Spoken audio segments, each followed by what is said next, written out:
Bueno, estoy aquí en Riga y ya os dije que el próximo vídeo sería desde Chernóbil, pero claro, cuando yo vi la serie, honestamente yo pensé que incluso podía haber estado grabada aquí, en esta zona, pero no, es que la realidad es que la Unión Soviética estaba toda fabricada igual, era todo similar, en cualquier zona de la Unión Soviética la misma estructura de ciudad, la misma estructura, las mismas casas, las Khrushchevka, las casas que dio Khrushchev de 2 y 3 dormitorios. Es decir, muchísimos detalles que yo vi en la película y de los que yo quería hablar.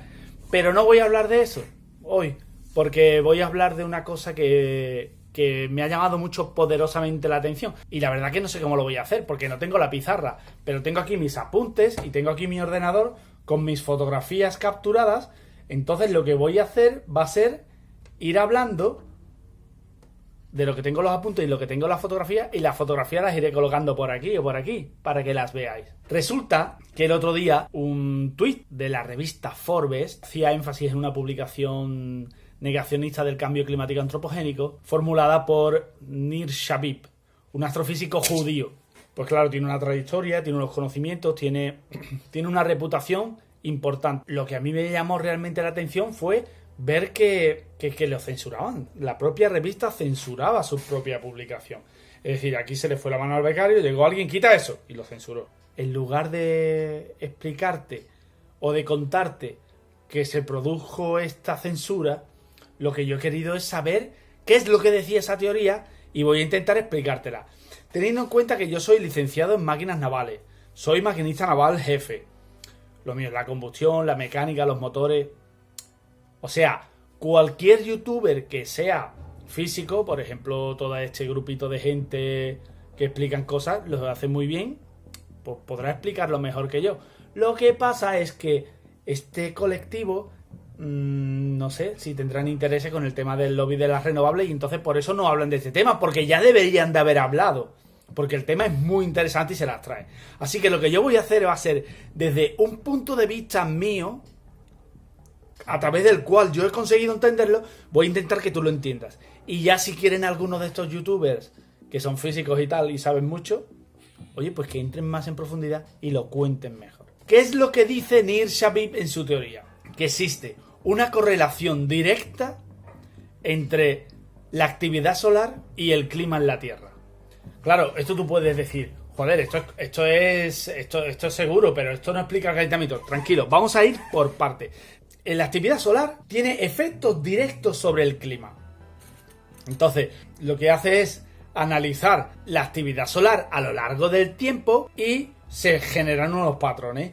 Se comparan con los patrones de comportamiento del clima, ¿vale? Una de las correlaciones entre actividad solar y clima es el carbono 14. Gracias a los anillos de los árboles podemos saber la cantidad de carbono 14 que había en la atmósfera. ¿Por qué? Porque el carbono 14, según Nir Shabib, es un isótopo de carbono que se genera con partículas de alta energía. Partículas de alta energía que nos llegan gracias a los rayos cósmicos. Según los anillos de los árboles, tú puedes saber la cantidad de carbono 14 que absorbieron los árboles. ¿Por qué? Porque el carbono se oxidó y se oxidó como CO2 y los árboles lo absorbieron, después tira el oxígeno y se queda con el carbono es con lo que crece el árbol, pues se sabe el carbono 14 que había en las etapas de la historia, ¿no? Reconstruyendo la cantidad de carbono 14, podremos saber la actividad solar que teníamos en la Tierra. Es un proxy de la actividad solar. El oxígeno 18 es otro isótopo que se genera en los mares. ¿Cómo podemos saber la variación de oxígeno 18 a lo largo del tiempo?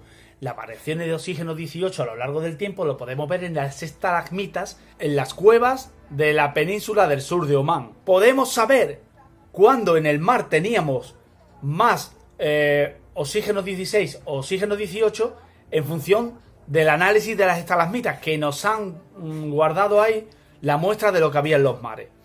Bien, pues si tú coges ese proxy del oxígeno 18 y ese proxy del carbono 14 y los comparas, son proxies exactamente clavados en los que te refleja la actividad solar a lo largo del tiempo. Tú los comparas y son exactamente iguales. Coinciden completamente. Esto es una evidencia.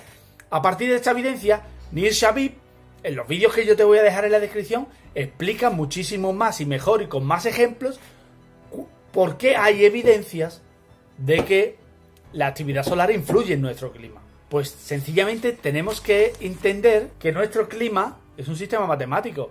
Lo que entra es lo que sale. Si entra más de lo que sale, pues la temperatura subirá, y si sale más de lo que entra, pues la temperatura bajará. ¿Y quién hace que se genere esta entrada o salida? Las nubes. Si tenemos más formación de nubes, las nubes reflejan los rayos que vienen. No entra tanta energía en la Tierra. Cuando tenemos muchas nubes, la temperatura baja. Y cuando tenemos pocas nubes, entra mucha radiación. Entonces la temperatura sube. Para que quede claro que la actividad solar influye sobre nuestro clima, también nos muestra otro gráfico en el que aparece la actividad solar en rojo, y después en negro tenemos el aumento o disminución del nivel de los océanos. Porque según si tú escuchas los del IPCC, los niveles de los océanos van para arriba y aquí nos vamos a ahogar todos. Y eso no es verdad. Eso no es verdad. Eso es una realidad manejada y cambiada. Y fíjate cómo coincide con la actividad solar. Claro que tú puedes decir, bueno, pero esa no me lo creo yo. Bueno, pues vamos a coger las medidas de los satélites. Entonces, bueno, la correlación parece que es muy evidente. Bien, entonces, ¿qué dice Nir Shabib sobre el clima? Este dibujo es lo que realmente ocurre en el clima. Tenemos una explosión de una supernova. Sabemos que una supernova es cuando una estrella muere, explota, ¡pum!, y desprende rayos cósmicos. Los rayos cósmicos viajan a lo largo del universo. Entonces, cuando nos llegan los rayos cósmicos son capaces de producir partículas ionizantes que generan nubes. Estas nubes son las culpables de que se refleje más radiación y que no entre radiación en la Tierra. Eso por un lado. Pero ¿de qué va a depender que esos rayos cósmicos lleguen a la Tierra o no lleguen? Pues va a depender de los vientos solares generados por la actividad solar. Es decir, el Sol tiene un campo magnético y ese campo magnético varía cada 11 años. Cada 11 años se da la vuelta. Y cada 11 años pasa de máximo a mínimo. Entonces, ¿qué ocurre? Esto es una cosa que se va dando la vuelta, y a medida que se va dando la vuelta, pues, oye, hay momentos y periodos en el que nos llegan más vientos solares y hay periodos y momentos en los que nos llegan menos. Esto es lo que se llama el mínimo de Maunder. El Sol va invirtiendo su campo magnético y va cambiando el viento solar y la actividad solar que nos va llegando.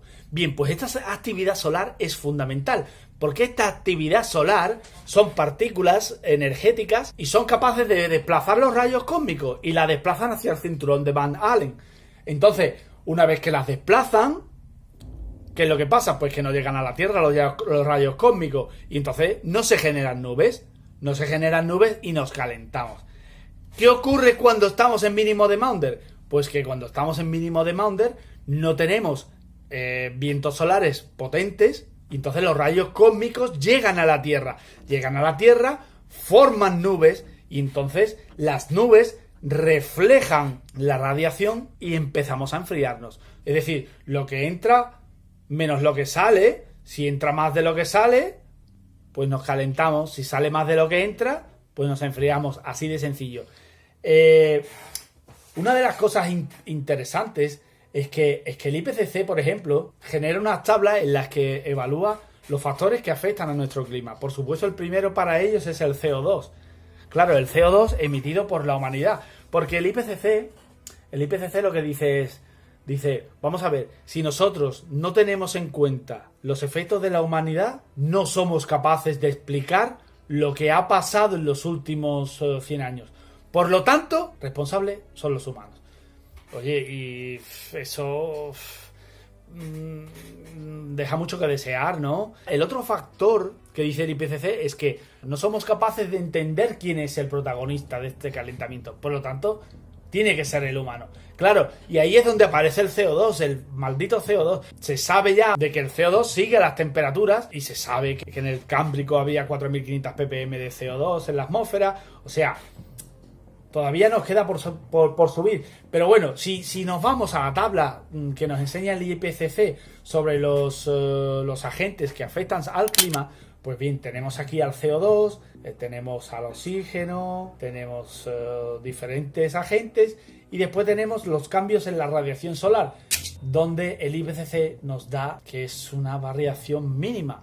Pero si el IPCC tuviese en cuenta la variación real en los últimos 100 años, pues mira todo lo que tendríamos. Es decir, el IPCC oculta deliberadamente la influencia solar en la variación del clima. Aquí el becario de la revista Forbes hace la publicación de este artículo y después llegan los jefes y dicen fuera, esto hay que quitarlo, la gente tiene que dejar de comer carne, la gente tiene que dejar de consumir fósil, la gente tiene que dejar pues un montón de cosas y no podemos controlar a la gente sin cultura del miedo.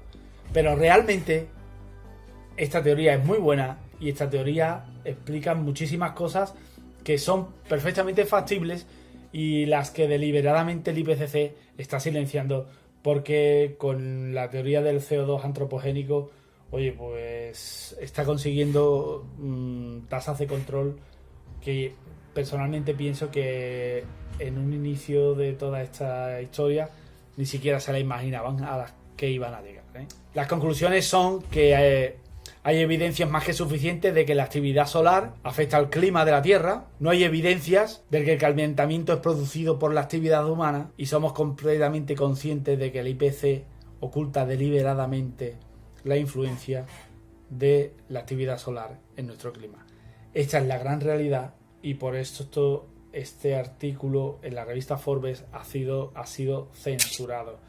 Así que bueno, a mí ya os digo que a mí lo que me gustaría sería que alguno de estos youtubers que son físicos, que pueden explicarnos sobre los rayos cósmicos, sobre los vientos solares, se empaparan un poco y se estudiaran esta teoría, porque la teoría es muy, muy buena y muy legítima, y nos dieran una explicación. Pero claro, yo comprendo y entiendo perfectamente que por supuesto hay intereses, hay intereses,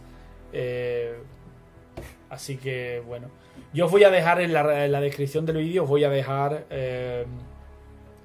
links a vídeos de este hombre donde lo explica perfectamente en conferencias, lo explica muy claro, lo explica muy bien, es un inglés que se entiende muy bien, el hombre es hebreo y habla un inglés que se entiende perfectamente, no es un inglés nativo, que el inglés nativo es muy difícil de entender, pero este inglés se entiende muy bien, en cualquier caso le puedes poner los subtítulos si quieres, se entiende perfectamente. Si toda esta fiebre del CO2 en un principio se inició por intentar combatir el carbón, porque el carbón sí es cierto que genera smog y genera mucha alarma social y genera contaminación que en un principio tú puedes visualizar, vale, hasta ahí puedo llegar, pero llegar a la locura de la religión que tenemos hoy en día, esto es absolutamente inviable para mí. Te dejo las fotos para que las veas, así que bueno, espero que haya quedado bien y nada más, que bienvenida sea la discrepancia. Venga, nos vemos en el próximo vídeo. Hasta luego. So basically what happens is the following. When the sun is more active and it has a stronger solar wind, less of these high energy particles can reach the solar system, so you ionize less of the atmosphere. If you ionize less of the atmosphere, you nucleate less small condensation nuclei, and less of these condensation nuclei can survive the growth to become large cloud condensation nuclei. So you have less cloud condensation nuclei. So you get clouds which are less white. And these clouds which are less white reflect less of the sunlight, which means that more of the sunlight can penetrate Earth's atmosphere and reach the surface and warm us.